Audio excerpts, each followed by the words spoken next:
Ethan Rowe had always loved the quiet of summer nights in the countryside, but the night he stayed at his friend Mason's old farmhouse, the crickets didn't sound right. At first, they chirped in scattered bursts, just as they always did. Then, without warning, every single one fell into the same exact rhythm: chirp, pause, chirp, pause, chirp, pause, like they were counting something down. By the time Ethan realized the sound was coming from inside the house, Mason was already standing at the foot of the bed, swaying in perfect time with the crickets. It began on a quiet summer night when the heat of the day had faded into a still, heavy darkness. I lay in bed, half awake, listening to the usual nighttime chorus outside my window. The sound of crickets had always been part of the background of my life, something my mind barely noticed. They sang in uneven bursts, scattered and natural, their voices blending with the occasional rustle of leaves or the distant hum of a car passing by. But that night, the crickets didn't sound right.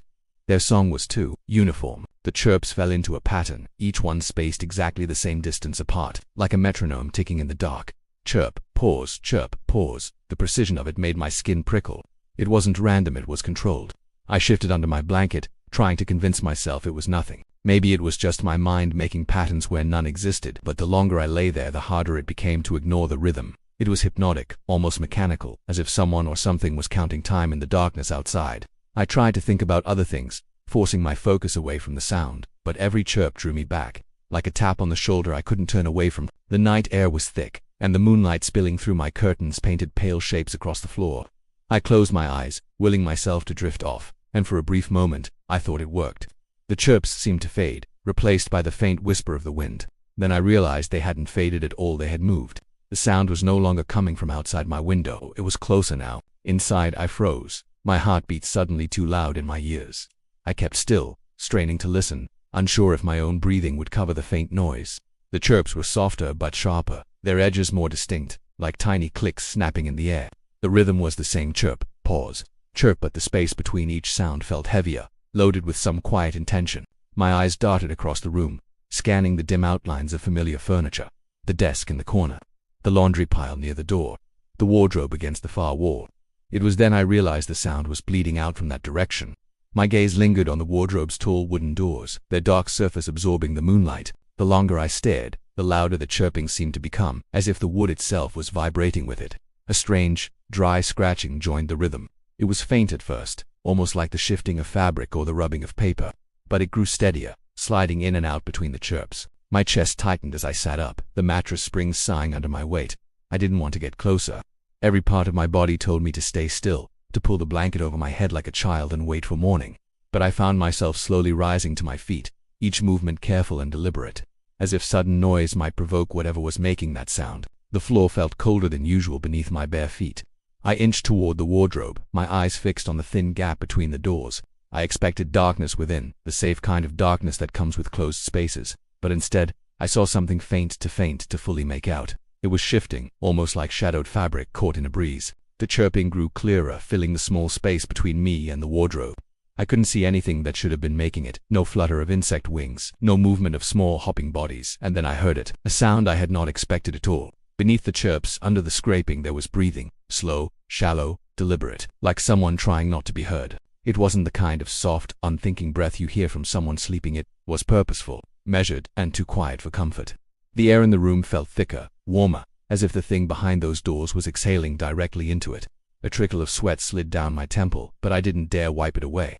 My pulse thudded in my throat as I stood there, unable to move forward or back. The sound of my own heartbeat seemed loud enough to give me away. I kept staring into that thin gap, half expecting an eye to appear there. But nothing moved, and still, the breathing continued, and with every second that passed, the rhythm of the chirping aligned perfectly with the beat of my heart. That was when I noticed something worse between the chirps. There was no real silence. The pause was never empty. It was filled with something faint, something I couldn't place. A low, wet clicking, like a tongue pressing against the roof of a mouth. The kind of sound that doesn't belong to crickets. I stood frozen in front of the wardrobe, my mind turning over every possible explanation, but none of them fit. The chirping was too perfect, too measured, and now that low, wet clicking in between it didn't sound like something nature would make. The breathing behind the wood felt closer than before, like the thin barrier between us was shrinking. I stepped back, careful not to make the floorboards creak, but the sound followed me. It was no longer just coming from the wardrobe. It was bleeding into the walls, into the air, as if the room itself had learned to mimic it. I glanced toward the window, thinking of climbing out, but the moonlight outside had shifted. It looked dimmer, almost as though a shadow had passed over it, though I saw no movement beyond the glass. The thought of going near the window made my stomach twist. The chirping was louder now, layered, and I began to hear faint variations, high tones, low tones, each one in perfect sync with the others. If it had been just one insect, I could have killed it, but this sounded like dozens, no, hundreds. The sound seemed to be drawing me in again, my feet carrying me forward without thought. My hand hovered near the wardrobe door handle. The cool metal felt slightly damp when my fingers brushed it, as though condensation had formed on it in the warm night air. The scratching inside quickened, accompanied by a faint rustle, the sound of something shifting its weight. My throat was dry, and I could feel my own pulse in my fingertips. I almost opened it. Almost something stopped me, something small but sharp. Out of the corner of my eye, a flicker of movement on the ceiling caught my attention. I tilted my head up slowly, not wanting to see but unable to resist. The faint light caught on thin, wiry legs splayed across the plaster. They were long, too long for any cricket I had ever seen, bent at unnatural angles. The body was hidden in shadow, but the legs alone made my skin crawl. They twitched slightly, in perfect rhythm with the chirping, as if keeping time. I backed away, my gaze darting between the ceiling and the wardrobe, both of them holding some silent, unseen threat. The chirping shifted, like a change in key, deeper and slower, and I realized it was following my movements. Every step I took backward, the sound seemed to lower in pitch, almost as if it was responding to me, acknowledging my retreat. I turned toward the door, thinking I could escape into the hallway. But the moment I reached for the knob, a new sound bled into the mix of faint scuttling under the floorboards. It started at the far end of the room and began to move toward me, quick and relentless. The boards didn't bulge or creak, but I could feel the vibrations through my bare feet. A rapid tapping that matched the chirps perfectly. My hand froze on the doorknob. The air was thick with the sound now above me, beneath me, all around. I couldn't tell if it was coming from 1,000 small things or one very large thing moving in many places at once. The smell hit me next, faint but sharp, like damp soil mixed with something sour and metallic. I swallowed hard, my stomach churning. I backed into the center of the room, away from the wardrobe, the door, and the ceiling. My eyes darted in every direction, but the shadows in the corners seemed to shift subtly, like they were breathing. The chirping never faltered, the rhythm unbroken, hypnotic. I could almost feel it pressing against my eardrums, a pulse of sound that was beginning to feel less like noise and more like a signal. And then, as suddenly as it had started, the scratching inside the wardrobe stopped, the breathing ceased. The chirping remained, louder now, impossibly loud, but coming from somewhere else directly behind me. I didn't turn, I couldn't. My body locked up, my breath catching in my throat. I could feel something at my back, close enough that the air between us felt heavier, warmer. The chirping was no longer separate. Sounds it had merged into one continuous note, vibrating through my bones. A shiver ran down my spine as I realized that whatever was behind me was matching my breathing exactly, as if it had been listening long enough to learn. I didn't turn around. Every instinct in me screamed that if I did, if I faced whatever was breathing in sync with me, something irreversible would happen. My chest rose and fell slowly, each breath a deliberate act, but the sound behind me copied it perfectly. Inhale, exhale just a fraction of a second later. Like an echo, the chirping had shifted again, breaking into layers. Some were sharp and metallic, others low and droning. All of them stacked on top of each other until they didn't sound like crickets anymore. They sounded like voices. Not words, not anything human, but tones that felt intentional, as if they were speaking in a language I wasn't meant to understand. The floor beneath me was cold, but there was a subtle tremor running through it.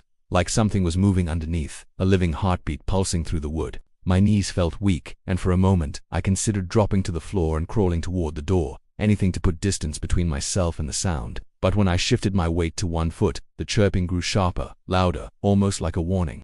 I stared at the door. It was only a few steps away, but the hallway beyond looked wrong. The darkness there was too heavy, swallowing the pale light from my room before it could spread. It felt less like a space I could walk into and more like a hole and opening into somewhere I wouldn't return from. The thought of stepping into it made my skin tighten. Then the walls began to move. Not all at once, not dramatically, but with small, creeping motions, the kind you almost don't notice until it's too late. At first, I thought it was just the shadows shifting, but then I saw them thin black lines snaking along the surface, curling and branching out like veins. The sound of faint cracking reached my ears, and I realized the lines weren't shadows at all. They were cracks, spreading slowly, splitting the paint. Something was pushing through from the other side. The first leg emerged with a careful, deliberate motion. It was long and jointed, covered in tiny sharp hairs that caught the light. It gripped the wall with unnatural precision before pulling the rest of its segment through. More legs followed, each one sliding out in perfect rhythm with the chirping. I counted 3, then 5, then lost track as they moved too quickly. They didn't drop to the floor. Instead, they crawled along the wall, following the cracks converging toward the ceiling. I backed toward the center of the room again, tilting my head up just enough to see them gather above me. In the dim light, I could make out their bodies, small, dark, glistening shapes clumped together in unnerving symmetry. They weren't scattering like insects should. They were arranging themselves, forming patterns, shapes, lines. At first, the shapes were meaningless. But then I realized they were forming something. I recognized a crude outline of a human figure. The longer I stared, the more defined the shape became. Limbs bent at angles too sharp to be natural. A head tilted in a way that suggested it was watching me. The chirping grew deeper, resonating in my skull, and I could feel a pressure behind my eyes, like the sound was trying to get inside me.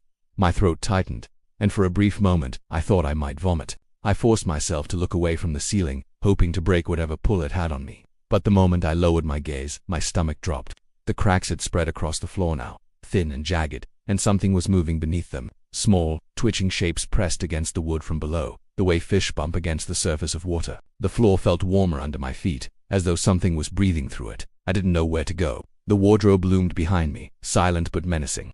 The door to the hallway looked like a void. The window no longer felt like an escape. Its pale light now looked almost sickly. My breathing quickened, and the sound above and below me adjusted instantly, matching my pace, keeping perfect time. That was when I felt something brushing against my ankle. It was light at first, almost like a thread drifting across my skin. But then it wrapped, curling once, twice, tightening just enough for me to feel its texture. It wasn't smooth. It was dry and brittle, like the leg of an insect, but thicker, stronger.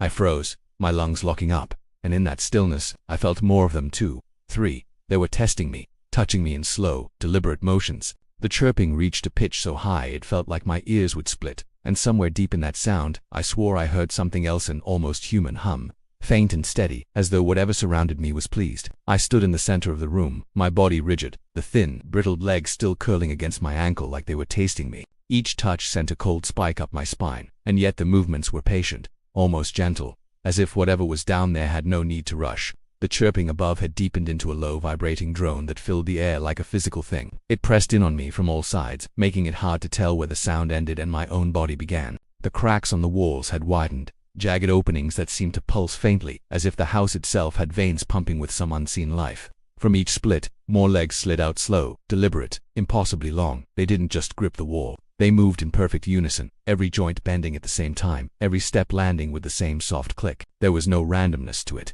They were following a plan. I tipped my head up to the ceiling again, against my better judgment. The shapes above had grown more defined, the clumped bodies arranging themselves into a clearer figure. Now I could see the head fully elongated, to narrow, with something like antennae stretching out and twitching in slow arcs. The shape's limbs were impossibly thin, almost like sharpened wires. But their arrangement gave the suggestion of a stance, hunched forward, leaning toward me. I could feel it watching me without eyes, the weight of its attention holding me in place. A faint clicking rose from beneath the floorboards, faster now, like fingers drumming impatiently. The warmth under my feet intensified, and suddenly the brittle legs around my ankle pulled away. For a second, I thought they were retreating. But then I heard something sliding against the underside of the wood, moving toward the center of the room, directly beneath me. The urge to flee surged up inside me, but there was nowhere safe to go. The hallway beyond the door seemed to shift in my peripheral vision, its darkness twisting like smoke. The wardrobe, still closed, radiated a stillness so heavy it felt wrong, as if opening it would reveal something that had been waiting for years. Even the window had changed. The moonlight was dimmer, tinted with a sickly yellow, and when I looked directly at it, I could see faint silhouettes shifting beyond the glass. They weren't human. The floor beneath me made a subtle cracking sound, the boards flexing as if something heavy was pressing against them from below. The drone in the air swelled, matching the slow rise and fall of my breathing again. The cracks spread wider around my feet, thin fragments of wood breaking away to reveal darkness underneath. Then, out of that darkness, dozens of tiny black shapes began to emerge. At first I thought they were just crickets, but the longer I looked, the less they resembled any insect I knew. Their legs were too long, their bodies too narrow, their heads oddly angular. They crawled out in perfect lines, no hesitation, no collisions, each one moving with the exact same speed and spacing. They didn't scatter like normal bugs. They circled me, their lines winding into spirals, their clicking feet creating a sound that blended seamlessly into the larger drone. I could feel their movement through the floor, a ripple of synchronized life. My heart hammered against my ribs, but I didn't dare move. From above, the figure on the ceiling began to lower itself, not drop, not leap lower, as if the space between it and me was folding.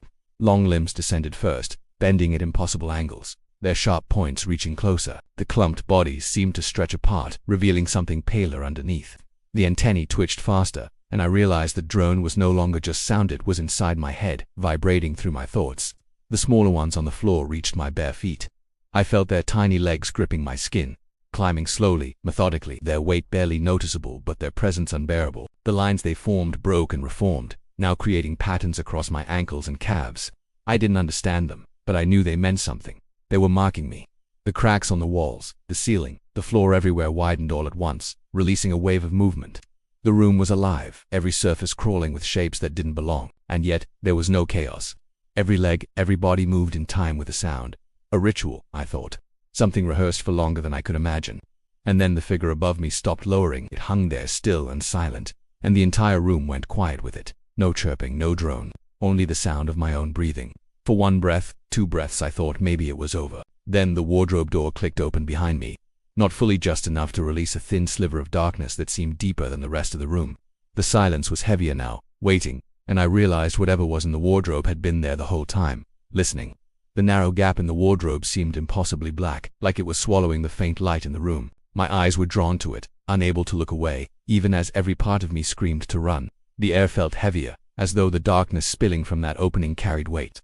My breathing was shallow, the sound of it loud in the silence, and then I heard it breathing from within the wardrobe, slow and deliberate, perfectly mirroring mine. The swarm around my feet stopped moving. Their legs remained pressed against my skin, frozen in place, yet I could feel an invisible tension running through them, as if they were waiting for something. The figure on the ceiling didn't move either, its long limbs still hanging down, the pale shape in its center barely visible through the shifting clusters of bodies. Every crack in the walls and floor was still, as though the entire room had gone into a suspended state. All that remained was the gap in the wardrobe and the sound from inside it. I took a single step backward, my heel brushing against the first line of the swarm. The moment I did, the chirping returned, but it was different now. It wasn't coming from all around. It was coming from inside the wardrobe, loud enough that I felt it reverberating in my chest. It was no longer the scattered layers I'd been hearing all night. It was one steady rhythm, exactly matching my heartbeat. The air was colder now, carrying a faint, earthy smell, like wet soil that had been disturbed. My throat tightened as something shifted inside the wardrobe. Not the rustle of fabric, not the creak of wood, something softer, heavier, dragging slightly as it moved forward. My mind tried to piece together what it could be, but no image fit. The door creaked wider on its own, inch by inch, until the darkness inside yawned open enough for me to see something pale within it. It wasn't a face, at least not a human one, though its shape suggested the idea of one. The surface was smooth, almost featureless, save for the faint impressions of hollows where eyes might be. As I stared, the faint sharp legs at my feet began to move again. But not upward this time, they spread out, forming lines on the floor that led directly toward the wardrobe. The pale shape moved closer, and I realized with a sick twist that it wasn't coming out. It was leaning forward, stretching in a way that suggested its body extended much farther back into the darkness. Its head door, what I thought was its head, tilted slightly, and the chirping stopped for one long, unbearable moment. Then it began again, slower this time, but still in perfect time with my heartbeat. The swarm on the floor started moving toward the wardrobe, their lines merging into one continuous flow. They didn't scatter, didn't climb. They simply crawled along the path they'd made, vanishing into the dark gap one by one. I should have been relieved to see them go, but the way they disappeared into the shadows felt wrong. It wasn't retreat, it was return. I became aware of movement behind me. The figure from the ceiling was descending again, but now its body seemed to stretch unnaturally, the pale shape at its center elongating as it came closer. The air seemed to bend around it, the room warping slightly as though I was standing inside a photograph being crumpled.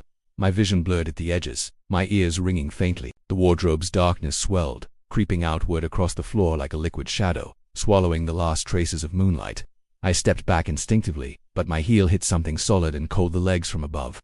They wrapped loosely around my shoulders, not pulling, just resting there. The pale shape in the wardrobe was directly in front of me now, close enough that I could see faint movements across its surface, tiny black legs rippling beneath translucent skin. The chirping grew louder, faster, until it was no longer in rhythm with my heart. It was ahead of it, forcing me to breathe and blink in time with it. I couldn't move. My thoughts felt slower, fuzzier, as if the sound was filling the spaces in my head. The darkness at my feet reached my ankles, cold and thick, pulling gently but steadily toward the wardrobe. The pale shape tilted again, closer, and I could feel the faintest brush of movement against my face, like dozens of minute legs testing my skin. The last thing I saw before my vision dimmed completely was the inside of the wardrobe stretching far beyond what should have been possible. An endless tunnel of black, lined with faint, twitching shapes. And then, just before everything went black, I realized the chirping wasn't outside me anymore. It was inside,